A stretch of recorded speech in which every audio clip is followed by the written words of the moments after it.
Чтоб окунуться в прошлое, не надо машину времени, поверь, изобретать. Переступи порог в музее залы, и кажется, как будто время вспять. Здравствуйте! Позвольте пригласить вас в прошлое и совершить экскурсию в наш краеведческий музей поселка Узяк, который был основан в октябре 1985 года. Музейная комната имеет экспозицию, состоящую из 6 основных разделов. История поселка и его знаменитые личности, этнографический уголок «Быт татар», это школьные истории строки, страницы военной истории, нумизматика. Итак, остановимся на первом разделе «История поселка и знаменитые его личности».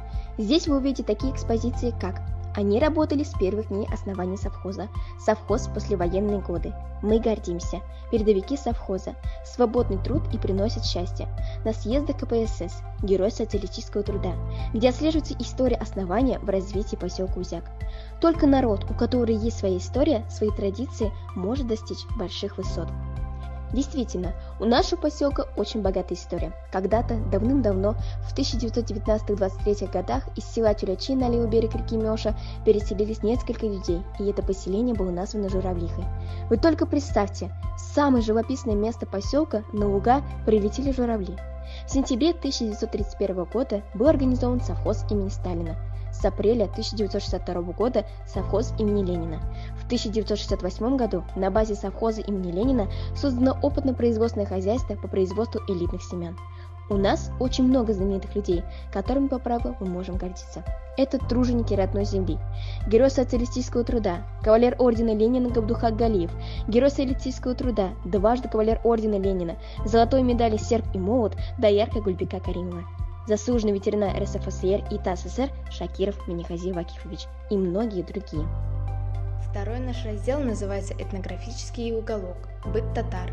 Здесь представлены интерьеры деревенской избы, предметы национального одеяния, украшения, текстиль. Без белых ажурных занавесок, расшитых полотенец, скатертей не был бы таким красивым этот уголок.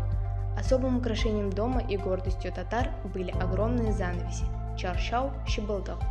Обязательным атрибутом такого дома был деревянный, красный или зеленый сундук, главное хранилище оберегаемых вещей, праздничная одежда, самотканных полотенец, постельной принадлежности, приданого девушек на выданье. В этом уголке можно увидеть уникальные предметы кухонной утвари: ухват, деревянную катку, ступку, деревянную хлебную лопату.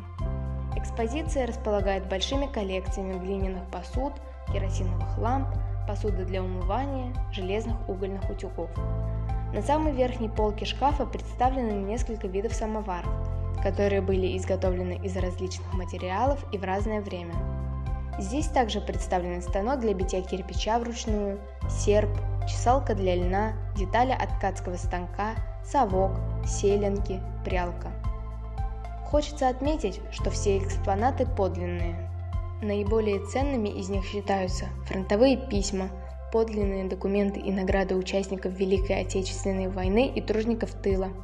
В этом уголке музея представлены экспозиции «Совхоз в военные годы», «Наши земляки», участники Великой Отечественной войны.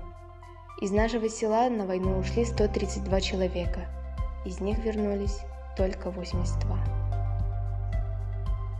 Следующий наш раздел – это школьные истории и строки. Первые упоминания о начальной школе в нашем поселке были в 1923 году. В 1968 году была построена новая школа. В этом большая заслуга директора совхоза Галиева Габдулхака Галиевича. С 1971 года школа была преобразована в Узякскую среднюю. В 1982-1987 годах директором школы был бывший министр образования Харисов Фарис Фахразович. Именно он основал наш школьный краеведческий музей. История школы является самой интересной экспозицией. Она рассказывает об истории создания и становления школы, о директоре школы и учителях, внесших свой вклад в развитие школы в разное время. Здесь мы можем увидеть школьные принадлежности советского периода, а также фотоальбомы, посвященные истории школы. В нашем музее проводятся обзорные тематические экскурсии. Совет музея участвует в конкурсах, тематических мероприятиях. Неоднократно отмечался призами и грамотами. В этом учебном году Шагабиева Аделя выиграла грант во всероссийском конкурсе «Шизаре». Во внеурочное время учащимся нашей школы был создан проект «Дети войны», макет «Поле боя», мини-макеты «Татарский дом», «Русская изба», «Кряшинский дом». В феврале этого года изготовили муляж национального блюда «Ишпушмак». Были сняты видеоролики, посвященные Габдулхаку Галиеву, Гульбике Каримовой и Рафаэлю Сабирову. Наша экскурсия подошла к концу, но краеведческая работа продолжается. В нашем музее хранится еще множество экспонатов, но это тема следующей экскурсии. Великий советский географ Баранский сказал: чтобы любить свою родину, надо хорошо ее знать. Любите свой край, свое село, делайте его лучше, красивее. В селе нам суждено родиться, но как твоей землей не гордиться, как не любить ее просторные поля, истории своей щедра моя земля.